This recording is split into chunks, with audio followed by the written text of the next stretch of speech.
Hello, magandang umaga, tanghali, hapon, gabi sa zodiac sign na Gemini. Okay? With the air elements. Lala Baby from Belgium nagpapakilala. Okay?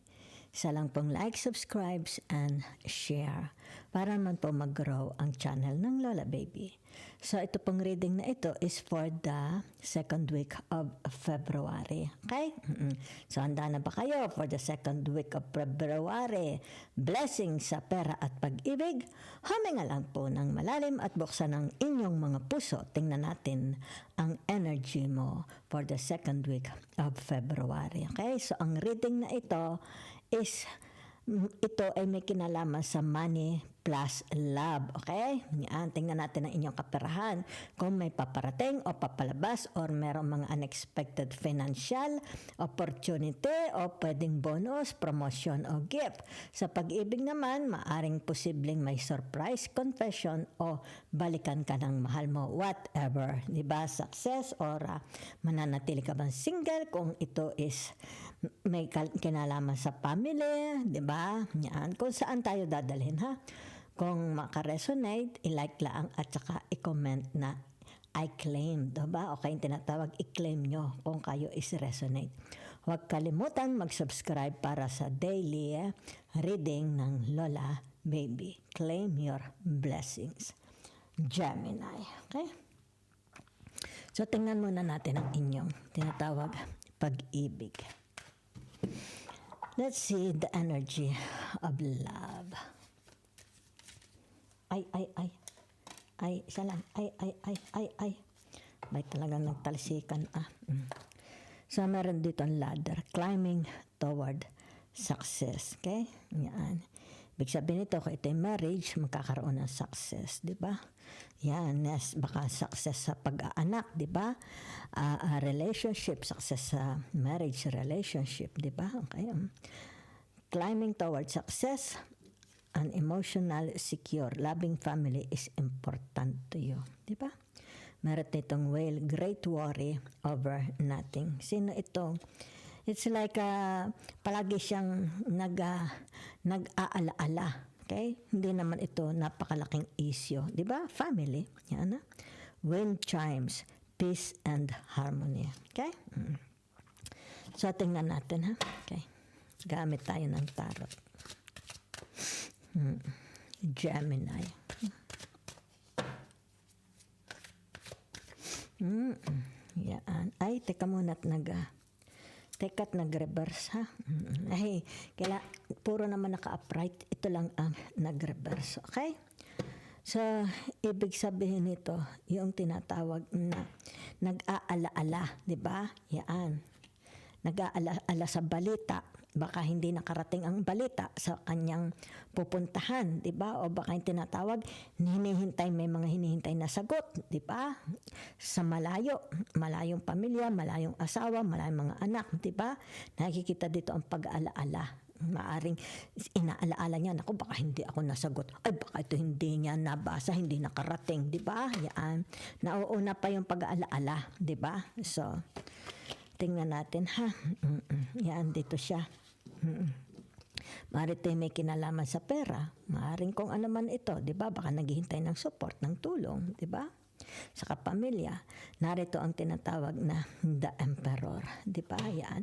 Di ba ang The Emperor, pwede rin sabihin na natin your tinatawag na ascendant is an Aries. Di ba? Kaya dito, nakikita yung tinatawag for some of you, kayo ang nakikita ko dito kayo yata ang inaasahan nila, 'di ba? Maaring breadwinner. 'Yun lang ang nakikita ko. 'Di ba? It's like kayo ang kanilang supervisor, yung kanilang tinatawag tanungan, elders, 'di ba? Yan.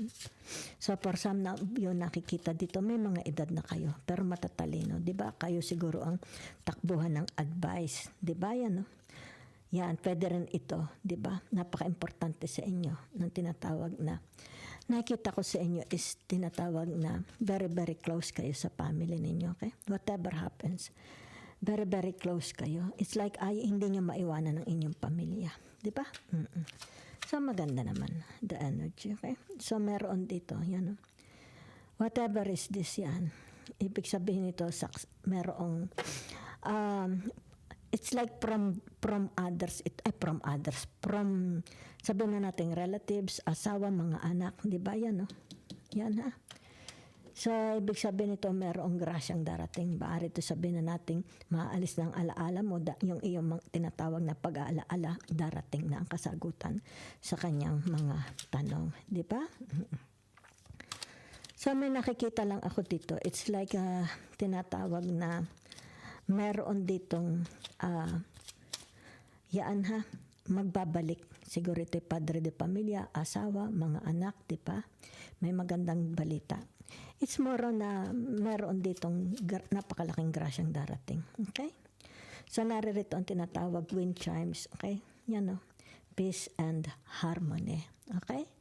So, ibig sabihin nito, yung tinatawag na blessings. Okay? Blessings ng pamilya. Diba? Maybe, sabihin na natin, ikaw Gemini ang pinaka-angel. Diba? Ikaw ang kanilang takbuhan, advisor. Diba? Kumbaga dito yung tinatawag na napakaganda ng iyong attitude, di ba? Napakaganda, very, very peaceful. Yan ha, kung kaya dito nakikita. Tinatawag na, they love you so much. Okay? So, narito, okay? The ladder, climbing toward a success. Yan ha. Teka muna ha.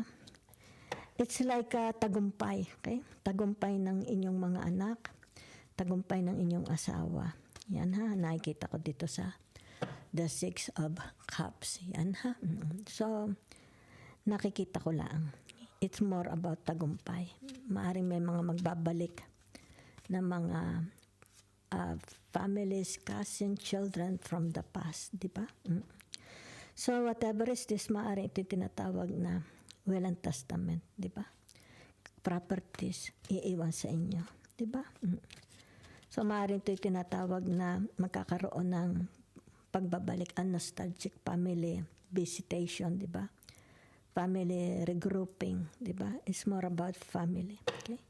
Pero meron ditong tinatawag aalis sa buhay, di ba? It's like sabihin na natin ang tatay o ang nanay, di ba? Maybe a divorce or sabihin na lang natin na iiwan itong tinatawag na pamumuno, di ba? Yan, yung tinatawag na pag-iintindi, responsibilities or properties, di ba? So, it's more na nakikita ko sa inyo dito is family ties. Kaya very, very close ang family ties ng tinatawag na the Gemini. Kita mo si the Gemini, yan o. This is how they put on their social media, okay? Very, very stubborn ang Gemini. Diba? It's like tinatawag, my rule. Okay? My rule or the highways. Diba? Yan o. So, the Gemini is tinatawag na very responsible. Okay? May edad na ito, the Gemini. Okay? Or maybe this is your father, your mother. Diba? Ibig sabihin ito yung tinatawag na kahit matanda na sila, huwag mo silang echapwera. Sila pa rin ang dapat masunod. Okay? Maybe you are dealing with the parents like that. Diba? Elder people. Diba? Family. Let's see your kaperahan. Okay? Payapa ang family. Ha? Payapa. Skunhide. Okay? Beauty. Okay? Sa inyong pamemera. Maaring sabihin na nating tinatawag na maybe you're a vlogger. Okay? Maaring do it yourself. Maybe sabihin na natin kayo is pinagkakaperahan ninyo yung maybe you're a makeup artist, okay? Tinatawag beautician, di ba? Aesthetic beauties, di ba? Maaring you're a dermatologist, di ba? Yan. So, ibig sabihin nito, it's about transition ng inyong pamemera. Okay? Mukhang malaking transition ng pamemera. Maaari tayo nagmula sa inyong tinatawag na hanap buhay, di ba? Yan o. Sandali lang ang ito, dahil it's a German. Tinitingnan ko lang, grob. Okay. Generosity. Okay? Maybe you will receive generosity from people na tinulungan ninyo. So, naroon tayo sa pamemera kung saan man itong aspeto. Maybe career, work, job, di ba? You will receive gifts, okay? Discipline, meron dito. Discipline, okay? Disiplinado kayo.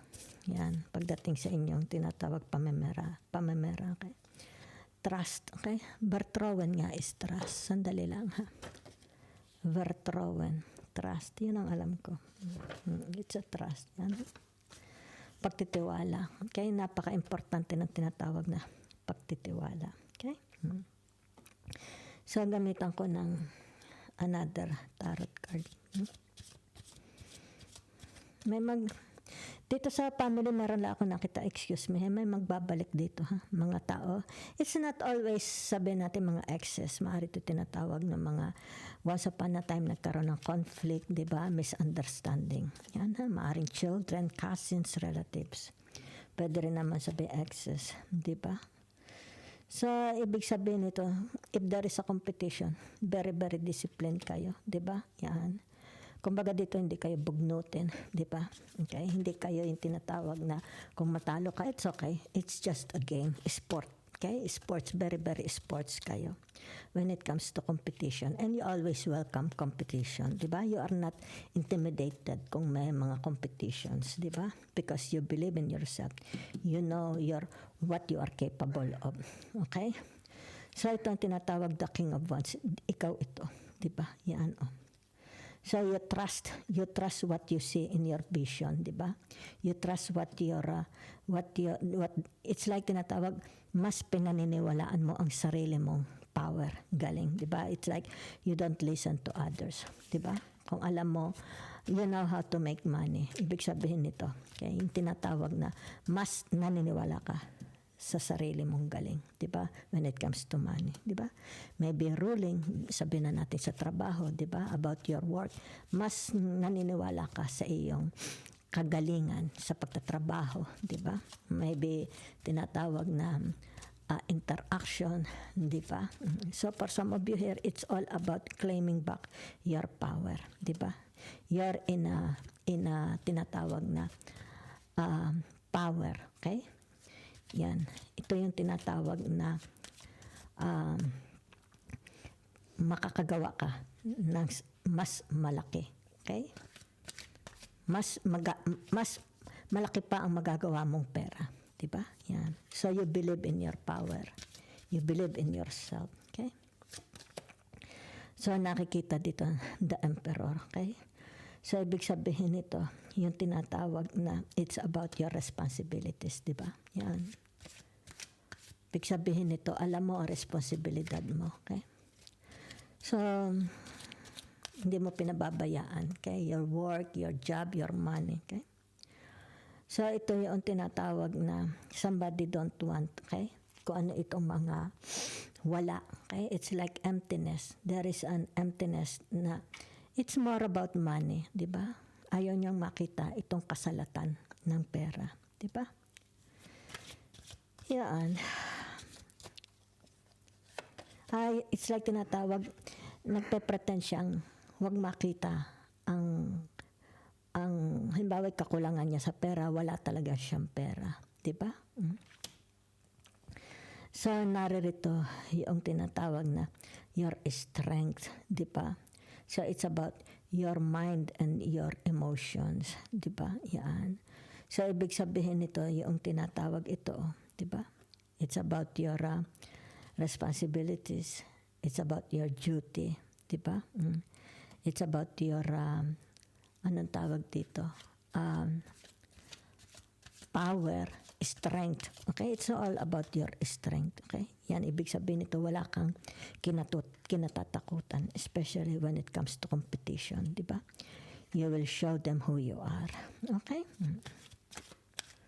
So, narito ang tinatawag na the Ten of Swords, di ba?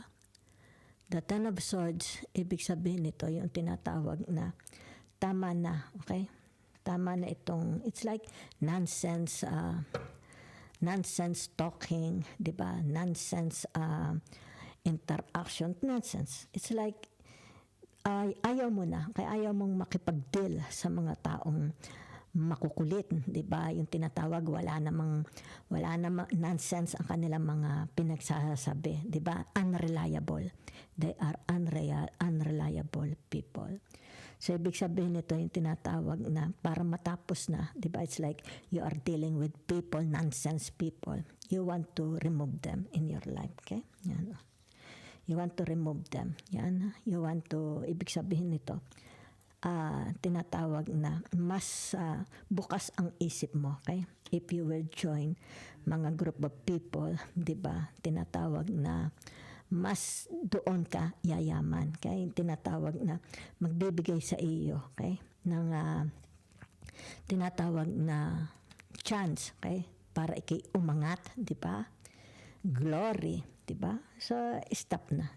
You want to stop communicating kung sino itong mga nonsense na ito. Hindi naman makakatulong sa kanila, di ba? So, let's see.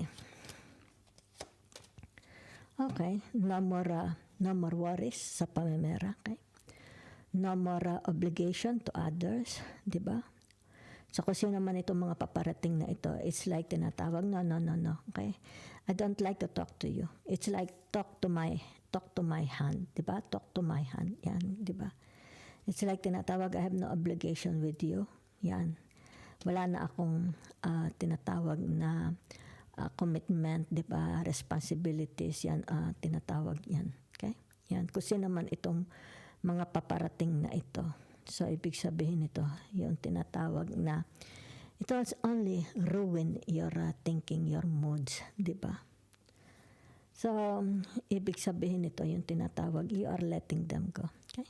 Dahil hindi naman sila nakakatulong, okay? When it comes to money. Okay? It's like, I will find my own tribe, my own packs, di ba? A pack of wolves, something like that. Hanapin mo yung mga taong magdadala sa iyo, okay? Sa tinatawag na kaperahan. Okay? So, let's see. Okay?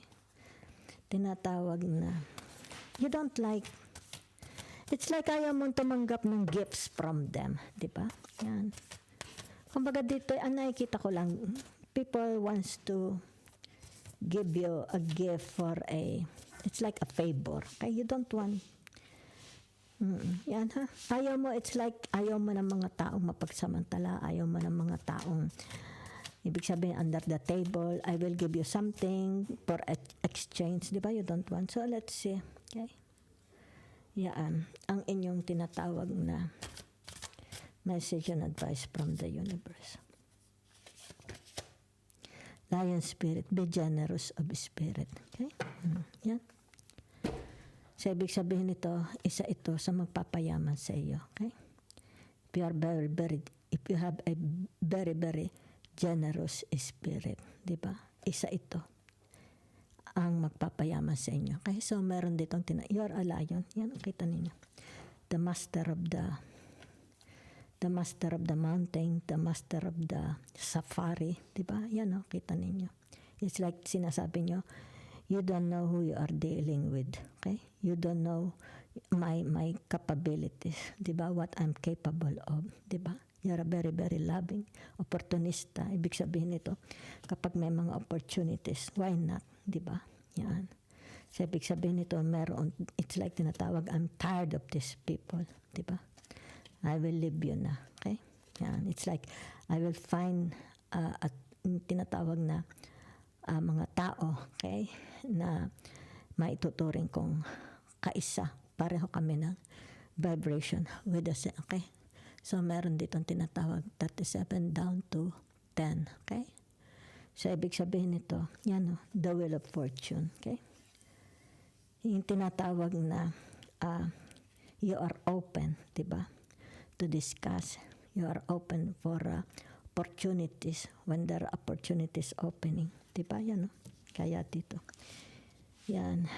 So, ibig sabihin nito, you are open for a new communication, relationship, di ba?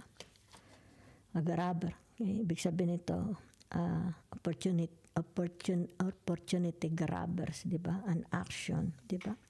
Where the grass is green. So, ito ang nakikitang the wheel of fortune. Okay? It's about time. Maybe Ito tinatawag change, to change your destiny, to change your path, to change your direction. Okay? Go where you want to go. Diba? And believe in yourself. Yan. So, ibig sabihin nito, ito'y huwag maaalis. You know kung saan ka pupunta, magkakaroon ng tinatawag na success. Diba? It's like, mahirap abutin, pero aabutin mo. Diba? Kakayanin mong maabot.